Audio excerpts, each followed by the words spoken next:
Today I'm sharing the drawing tools I use on Procreate to create my illustrations, the brushes, the textures. Hello, I'm Liz. I'm the artist behind the Flying Papaya. Let's dive in. So normally when we start to sketch, I use a specific brush for it, and this is something that I bought. It's called Gouache Max Packs. If you download them, Gouache Max Pack, you see this is one, and this is called Gouache Smudge. So you can smudge with similar brushes and it will have the look and appearance of gouache, which I normally love because it has a very specific and textured effect. So one I like to work with is inside of the Gouache Max Pack, one called Max EU Gouache Grainy, and this is something that has a lot of texture, as you can see. And if I work smaller, it has kind of a pencil effect, still have that feathery effect. And this is what I use to, to sketch a kid or an animal. The texture is really, really nice, you see. And then when we get to paint the illustration, I have the solid colors. And to be faster on solid colors, I like to use a brush that it's within the Procreate brush library, and that's inside of Calligraphy Script. So Script is a brush that it's really, really clean. So it's bold, no texture at all. And so that it's really easy when you want to fill the shapes. So at this point, when I fill all the shapes to have the base color ready, I use this brush. Now, sometimes I also use the Max Gouache Grainy one that I showed you. But the problem with that brush is that since it is a little bit feathery, when you drag the color, you see that it can create a line. Of course, you can always work on this by dropping your color, and while holding your pencil you can drag this bar that you see and it will fill the shape a little bit. But when you have feathery brushes like this, it is a little bit difficult and always leaves that margin between the texture and the fill. So once I have my brush strokes ready and my solid colors, what I like to do normally is add a little bit of texture. And texture brushes, I use sometimes the same one that I sketch with, this grainy one, because it is very versatile also to create shadows. But when it comes to texture, I like to add this one called Max EU Gouache Thin Gritty. It is a little bit more subtle, as you can see, but the more you paint, the more it will build the color. So as you can see, if I paint more and more, it becomes darker and darker. This is also a brush that I use a lot to create some light shadows, and it's great because it gives me that effect that I want.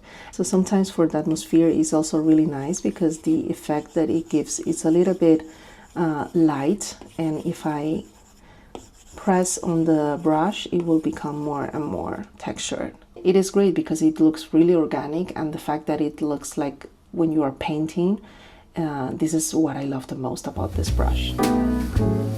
But in case that you don't want to buy this pack, you also have another texture brushes here within Procreate. Let me show you one. It is called Painting. For example, inside Painting you have Salamanca, which it is like acrylic brush, and if you put it on a bigger size, it really gives you a really nice background color. So sometimes I use this, for example, to add like a square around the kid, for example. Well, this is not the case, but I'm just showing you. If I drag this to behind, sometimes gives you this effect. And you just gotta be careful because if you tap a little bit, you see, creates that effect of a paintbrush. But you see the texture in here, it is really nice. And another one that I really like is inside Organic. You can create with this one called Leatherwood. I dragged it here into favorites, but it is inside of Organic. And if I show you the effect, this is something really textured. You see, this is super nice because it feels like you are drawing inside of a canvas. And this normally I use it for, you know, a grass or something like texture on the floor, and it will give that effect. And it is amazing how it works, this brush, because if you create a thin brush, it can really give you like effect of a grass.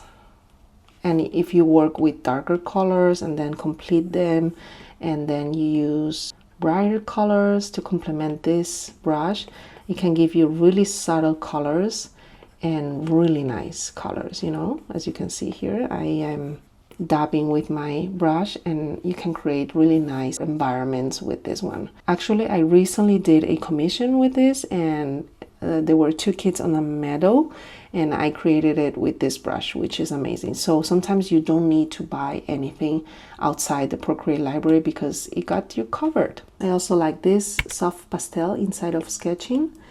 Let me show you another colors so that you can see, you know, this when you want to paint an object or something and give it a little bit of texture, this is amazing. And for example, I have another one that I like a lot, and it's the chalk one. So this one inside sketching chalk, and you see this also, you can use it to sketch, and it will give you like really nice sketch effect. And it really looks like as if you would have painted this with pencil. So let me show you this commission. This has been commissioned by a client. As you can see, I added texture here with the leatherwood brush. It created this effect, you see, like a canvas effect, which is gorgeous. Something that I like to add, like in this case, a little bit of depth on my illustrations, is to use the blur. You draw them in a darker color than the illustration, and what happens is that you can duplicate this. Go here to the adjustments, and here where it says Gaussian Blur, if I drag this threshold, you can see that these flowers are becoming blurred. And so I like to give a little bit of blurriness so that you can feel that you are looking at the kids, but you have something in the middle, and that way it creates depth to your painting. So when it comes to colors, I like to use a tool that I have here on the colors icon. If you go to Harmony, and let's say I only have the dress of this girl, but I want to create another outfit for the boy, but I'm unsure about the colors. So what I will do is click on Harmony, and here where it says analogous, can create very similar tones. So what I want in this case is something like complementary.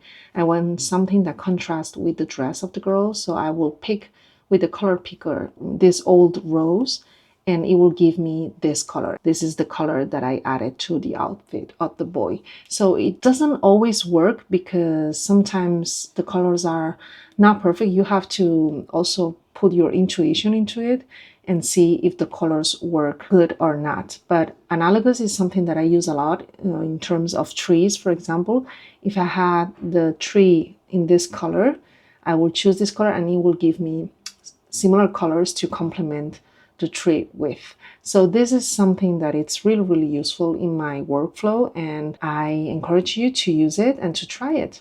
So I hope you like this video, and if you have any questions, you can write them down below in the comments section. And if you really like this video, please give it a thumbs up or subscribe to the channel. It always means a lot, and see you in the next one.